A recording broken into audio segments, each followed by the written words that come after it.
Assalamu alaikum wa rahmatullah, j'espère que vous allez bien. Alors dans cette vidéo, on va voir 5 fléaux dont souffre malheureusement notre communauté musulmane. On aurait pu tout aussi bien souligner 5 qualités de la Ummah, pourquoi pas, pour une prochaine vidéo. Mais aujourd'hui, on va plutôt voir qu'est-ce qui ne va pas, qu'est-ce qui ne tourne pas rond dans notre communauté. On est tous et toutes concernés, le but étant de faire un constat pour s'améliorer. Ce n'est pas juste le fait de citer des choses négatives, mais au contraire essayer de se réformer, de s'améliorer et de s'unir dans le bien. En espérant que cela puisse aider notre Ummah, puisse la renforcer, on va faire le point tout de suite après la petite intro.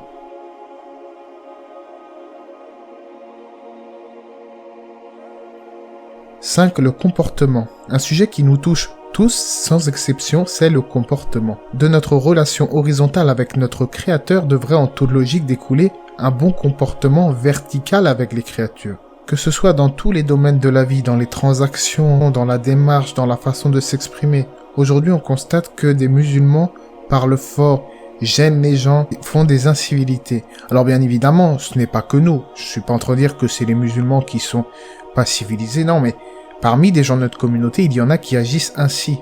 Et on a tous forcément à différents niveaux des problèmes de comportement, c'est pour ça qu'il faut améliorer ce comportement. Cette vidéo est un rappel pour nous tous qui prétendons suivre les bonnes moralités, les bonnes mœurs et allons malheureusement parfois à contresens du message islamique. En ce sens, alors que le prophète et les compagnons revenaient d'une expédition militaire, voilà que les sahaba, les compagnons, qu'Allah les agrée, se mirent à élever la voix par le takbir, par l'évocation d'Allah. Le prophète va ensuite les reprendre dans le sens du hadith en leur disant de baisser la voix, car vous n'invoquez ni un sourd ni un absent. Donc là on parle de compagnons, donc les nobles compagnons qui ont invoqué Allah. Donc à la base c'est quelque chose de bien, mais le prophète leur a demandé de baisser un peu la voix. Alors que dire de nous qui, parfois dans notre communauté, haussons la voix, ce n'est même pas pour quelque chose de bien à la base, c'est-à-dire l'invocation d'Allah, mais pour déranger les gens, faire du bruit.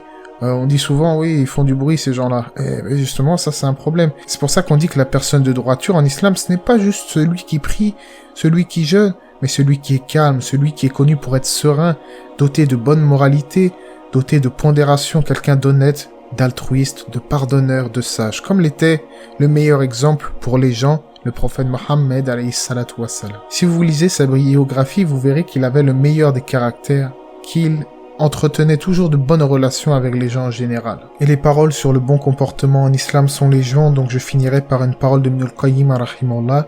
Toute la religion n'est que bon comportement. Quiconque a un meilleur comportement que toi est donc plus fidèle à la religion que toi. À méditer.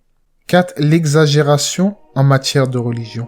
Parmi les fléaux dont souffre malheureusement notre communauté, c'est les prêcheurs qui appellent Allah sans sagesse aucune, sans commencer par les bonnes exhortations. Ils font fuir les gens en réalité de l'islam. Ou bien ceux parfois qui exagèrent dans leur propre pratique en accomplissant des choses au-delà de ce qui est prescrit, en sortant du cadre du juste milieu qu'enseigne l'islam. C'est pour cela qu'il fait partie de la sagesse dans le prêche à Allah d'encourager les gens de manière douce et avenante, comme Allah a dit dans le Coran, appelle au sentier de ton Seigneur par la sagesse et la bonne exhortation.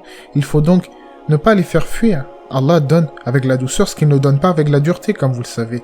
Et il décrit le prophète Mohammed sallallahu alayhi wa sallam dans le Coran comme un exemple de douceur. Il dit dans le sens, c'est par quelque miséricorde de la part d'Allah que tu, Mohammed, a été si doux envers eux. Mais si tu avais été rude au cœur dur, ils se seraient enfuis de toi, jusqu'à la fin du verset. Il est donc du devoir du musulman d'encourager les gens et d'avertir. Il commence en premier lieu à encourager en expliquant les bénéfices du suivi de la bonne voie. Et seulement après, il se met à avertir contre la menace du châtiment. Et cela est le discours coranique. Allah dit dans le sens, certes ce Coran guide vers ce qu'il y a de plus droit. Et il annonce aux croyants qui accomplissent de bonnes œuvres qu'ils auront une grande récompense et à ceux qui ne croient pas en l'au-delà que nous leur avons préparé un châtiment douloureux. C'est pour cela que je recommande aux musulmans de ne pas suivre leur passion. Ce n'est pas parce que tu prétends aimer ta religion, vouloir défendre ta religion, que tu dois prêcher à ta sauce, à ta manière en disant « Moi si je suis dur, c'est pour la bonne cause. Moi si je suis dur, c'est pour réveiller le cœur des gens. C'est pour cela que je suis dur. » Mais ce n'est pas la manière dont faisait le prophète sallallahu alayhi wa sallam. On va citer juste un exemple. Au lieu de dire « Catastrophe, ces musulmans de France qui passent leur temps dans les péchés, walayadu billah, sont-ils encore musulmans ?» J'ai quelques doutes. Au lieu de tenir ce genre de propos, pourquoi ne plutôt pas dire « Que diriez-vous mes frères et sœurs si je vous indiquais le bénéfice qui résulterait de l'apprentissage de la religion, de sa mise en application, du retour à la prière. Ne désespérez pas de la miséricorde d'Allah, il est certes accueillant au repentir. Ainsi, la personne, elle sera plus attirée. Il est donc du devoir de la Ummah qu'elle n'exagère pas en religion, que ce soit envers sa propre personne ou envers les gens qui l'appellent à l'islam. Le prêcheur commence donc par les bonnes annonces et n'utilise le discours fort qu'en dernier recours. 3. Le laxisme en religion, on va dire la légèreté, le laisser-aller. On a parlé de l'exagération, donc forcément on va parler du contraire. Pour rester dans le juste milieu, il faut combattre l'exagération et aussi le laxisme. Donc il faut prendre garde au délaissement de sa religion, faire très attention à cela. Il est important de nous rappeler les uns les autres que le musulman doit vivre sa vie en fonction de son véritable but, en fonction du but de son existence qui est l'adoration d'Allah, l'adoration de son Créateur, la méditation sur ses nobles versets ou sur sa sublime création. Et ne pas se laisser mener par le bout du nez par nos passions. Alors oui, on a tous un vécu, on a tous des loisirs, on a tous des défauts, personne n'est parfait. Mais ça ne veut pas dire qu'il ne faut pas retourner à Allah, faire ses obligations, revenir à lui sincèrement. On n'a pas d'excuse. Le passé, c'est le passé. Il y a certaines personnes qui me disent « Non, mais moi, je suis trop loin. » Non, t'es pas loin en réalité. Tu te considères peut-être loin, mais plus tu t'approches d'Allah, plus Allah, il est accueillant au repentir. Ta vie, elle est pas finie. Tant que ta vie, elle est pas finie, tu peux revenir à Allah. Donc celui à qui le rappel d'Allah est parvenu et qui revient à sa religion, qui revient à la prière, walhamdulillah, il ne doit pas attendre d'être parfait. Tous les fils d'Adam sont pécheurs. Il faut préserver sa prière à l'heure, ses obligations, s'éloigner du mal, et déjà ça serait une bonne chose. Quant à celui qui, même si on lui apporte la bonne exhortation avec sagesse, bon conseil, malgré tout, s'enlise dans les péchés, délaisse sa religion, et parfois rejette même ses frères qui, pleins de bienveillance, vont le voir en lui faisant des petits rappels, eh bien il s'enorgueillit, il les rejette.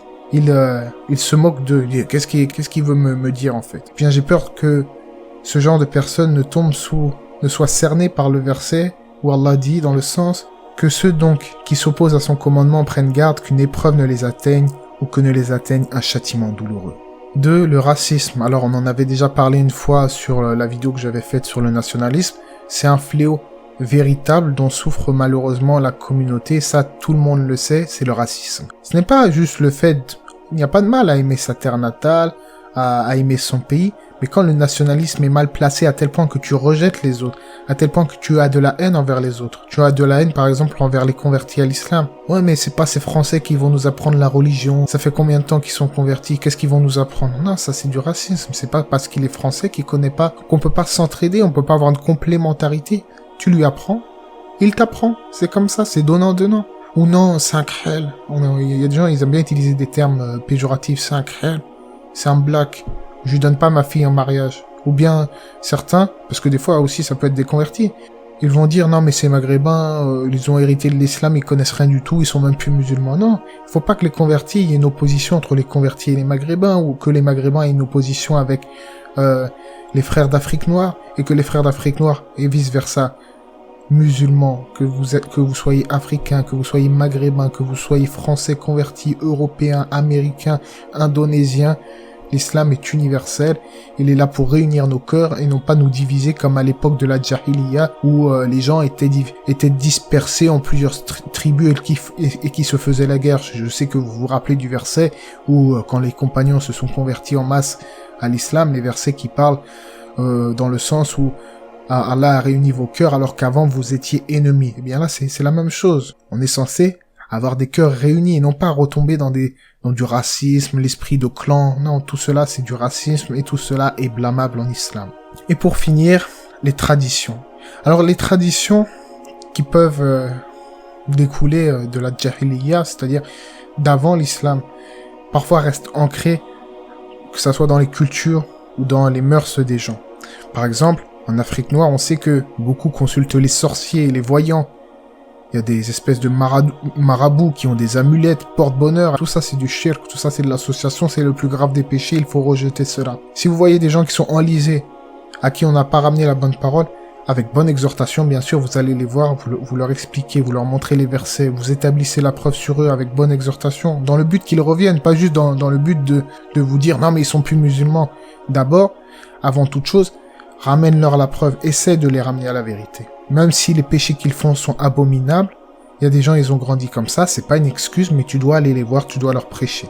Et c'est ça le problème. Les traditions, c'est vrai qu'il y a des traditions dans certains pays, malheureusement, qui sont à l'opposé même du dogme islamique. Donc là, j'ai cité l'Afrique noire, mais il y a aussi au Maghreb, avec la sorcellerie, le sir, avec les sacrifices pour Sidi Foulen, pour un tel, sacrifice pour tel pieux, telle personne, c'est un vertueux, il faut faire des sacrifices pour lui, il faut tourner autour de sa tombe. Ça, c'est le culte des saints. Il y a beaucoup de gens qui sont tombés dans des erreurs graves comme celle-là, et qui malheureusement ne reviennent pas parce qu'ils voient que leurs ancêtres, ils étaient là-dedans. L'islam, il est venu pour purifier ce qui était mauvais dans la culture. Il y a des bonnes choses dans toutes les cultures, mais il y a des choses qui sont contre l'islam. Il y a ça aussi pour les convertis à l'islam, parce qu'on ne va pas citer que les Maghrébins et les frères d'Afrique noire. Il y a aussi parfois des convertis qui se convertissent à l'islam et qui gardent leur tradition ancestrale, ou qui gardent ce sur quoi ils ont été éduqués, qui est en opposition avec le dogme islamique. J'ai vu beaucoup parfois de frères convertis français qui restent évolutionnistes, qui disent qu'il n'y a pas de contradiction entre la théorie de l'évolution et le Coran, ils n'arrivent pas à se détacher de ça. C'est pour ça que je conseille à la communauté, peu importe de quelle origine vous êtes maghrébin, vous êtes africain, vous êtes français, détachez-vous de ce qui est en opposition avec l'islam. Je ne dis pas de vous détacher de toute votre culture, puisque il y a des bonnes choses dans la culture, mais des choses qui sont clairement contre le dogme islamique, il faut revenir à Allah, se repentir et délaisser tout cela. Allah dit dans le sens, et quand on leur dit « Venez à ce qu'Allah a fait descendre » et vers le messager, ils disent « Il nous suffit de ce sur quoi nous avons trouvé nos ancêtres » jusqu'à la fin du verset. Et pour finir, je recommanderais à ma communauté, aux musulmans, de s'éloigner des polémiques, que ça soit sur internet ou autre, de délaisser les sujets puérils du genre « un tel est ceci, l'autre est cela, celui-ci est mis en garde, celui-là est bon, etc. » Car cela est s'immiscer dans les affaires des gens et nous éloigne de l'apprentissage de la science. C'est souvent en plus de la calomnie, de l'ignorance, donc le musulman il doit délaisser tout esprit partisan et suivre la voie des pieux prédécesseurs. C'est cela qui lui est demandé, non pas de s'affilier à une mouvance et de renégarer un tel ou un tel.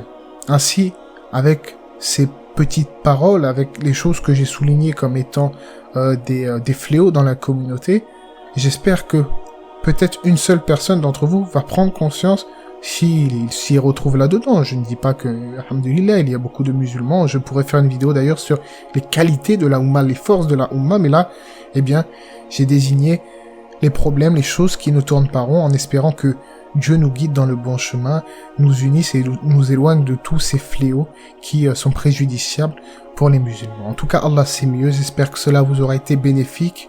N'hésitez pas à aimer la vidéo, à vous abonner et que la paix et les bénédictions d'Allah soient sur le prophète, sa famille et ses compagnons.